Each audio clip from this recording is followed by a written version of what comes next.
I was going to do another unboxing, but I did 2 triple unboxings in a row, and I figured I better get a review out there because the unboxings are more fluff and the reviews are the stuff. So here's the Qingxiya 7709. It's time for fun with watches with your friend, the Watchdog. If watches weren't fun, you'd only need one. It's time for fun with watches. Let's start with the wrist check. I'm wearing the Stillflyer SF752. I just unboxed this watch. If you haven't seen the unboxing yet, be sure to check it out.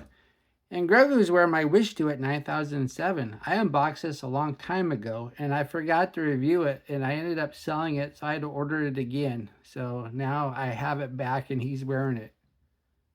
Grogu said Ben Solo invited him to come home with him for Thanksgiving. Grogu said, last time I went home with you, your parents fought all the time.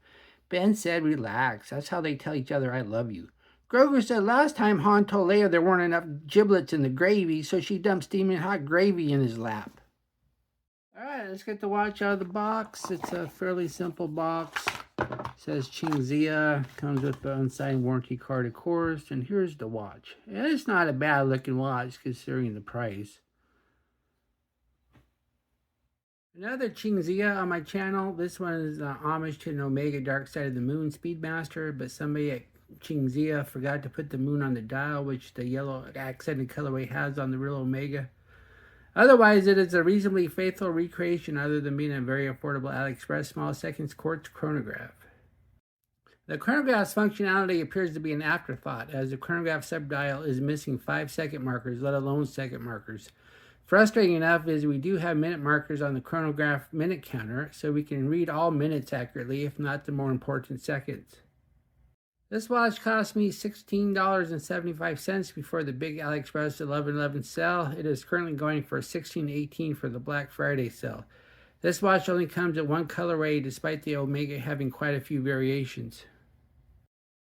The watch is 43 millimeters if you measure at the bezel, but 45 if you measure at the case. It's 50.4 millimeters lug to lug. And it's 13.1 millimeters thick, but it includes this crystal that really sticks out past the bezel. It has a 22 millimeter lug width and tapers down to 20 at the buckle and weighs 70 grams on the supplied leather strap. The bezel has a tachymeter, but this is a small second chronograph, so the tachymeter is not much use.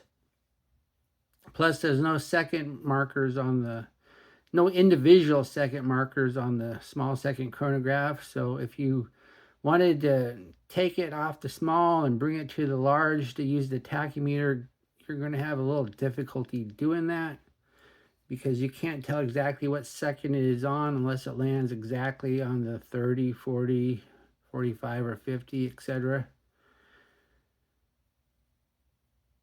And it does have the tachymeter in yellow, which is kind of a nice touch, even though everything else is white. Then we have the dial. We have the Qingxiya name and logo up top, and then it says chronograph.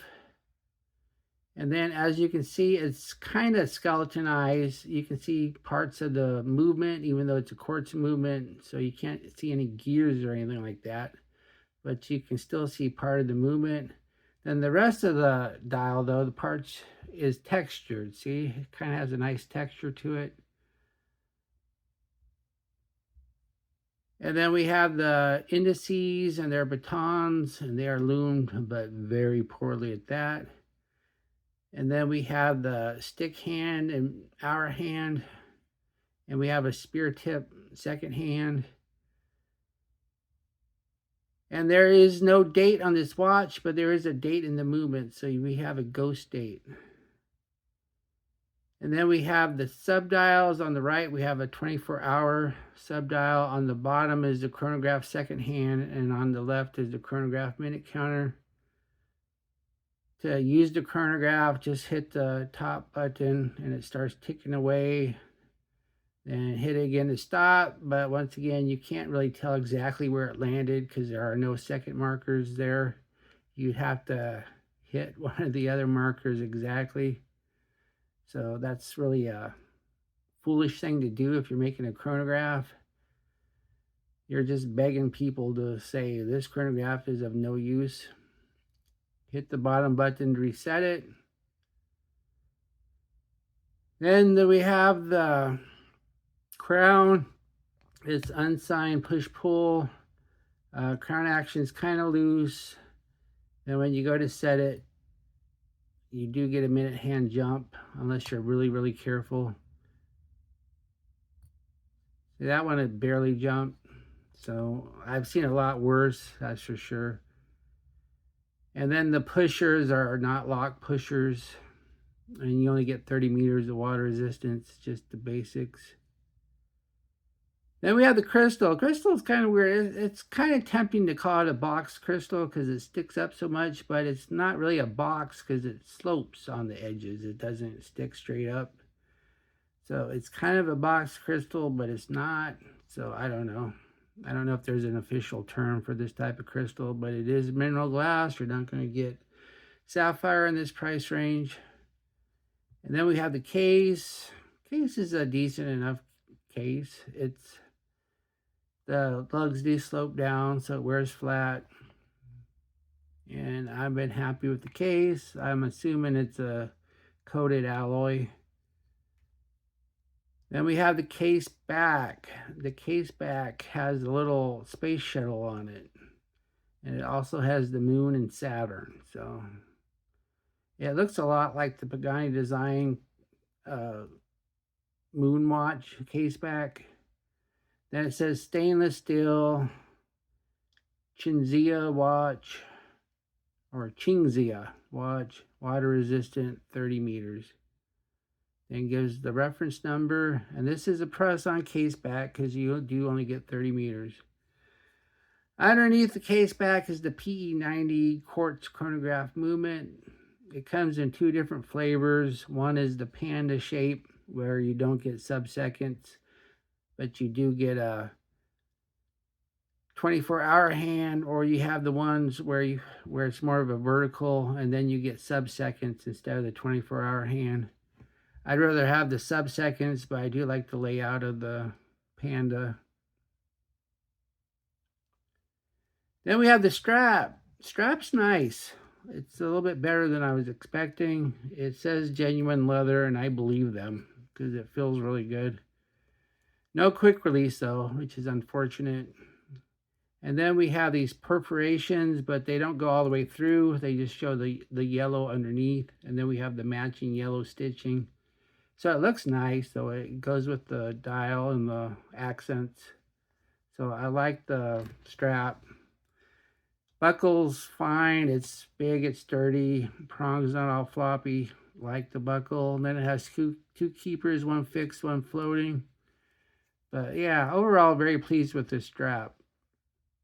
Just wish it had quick release though. Here's the watch and my 7.5-inch wrist. That looks nice. That wears nice. It's nice and flat. It is a big watch though. And the strap is nice and soft. Doesn't really need a breaking period. And I do have 4 notches left. So I'm going to go ahead and give this the Joe Haynes seal of approval, because that's usually my rule, if you can have 4 notches left. But going in though, you don't have a lot of notches going in. So if your wrist is much smaller than mine, you might have to cut some notches. Here we are in the Lume room. This is a sub $20 AliExpress quartz chronograph, so the chance of good Lume is slim or none at best. As we see up the time, boom, the indices are already gone. The sub-dial hands were never Lume to begin with, but the main hands are somewhat better, but not good. I have seen worse hands, but the indices are as bad as you can get. What I like about this watch, it looks and wears nice. I like this nice leather strap with substantial buckle, and it will fit 8.5-inch wrist. And I do like this textured dial and the yellow accents. I think they did a good job of making it look like the dark side of the moon Omega. What are my gripes and groans? The lack of second counters on this chronograph hand is just mind-boggling. It makes it pretty much useless as a chronograph, and it makes the tachymeter useless too. There's no quick release on the strap. And the index loom is a joke. The hand loom isn't much better. Do I recommend this watch? Sure, this is a really nice looking watch considering it is under $20 and it has a really nice leather strap. Well, thank you for watching my review of the Qingxiya 7709, and I'll be back with an unboxing. I gotta get those other watches unboxed. Be sure to like and subscribe to my channel. And if you like this watch, be sure to use my affiliate link and I'll get a tiny commission, but those tiny commissions do add up. And I'd like to thank my Members Choice members. Last time I looked, there was 11 of you. And the Members Choice watch is still on the way. Hopefully by the time you see this, it'll be out there and you'll have seen the unboxing video by then.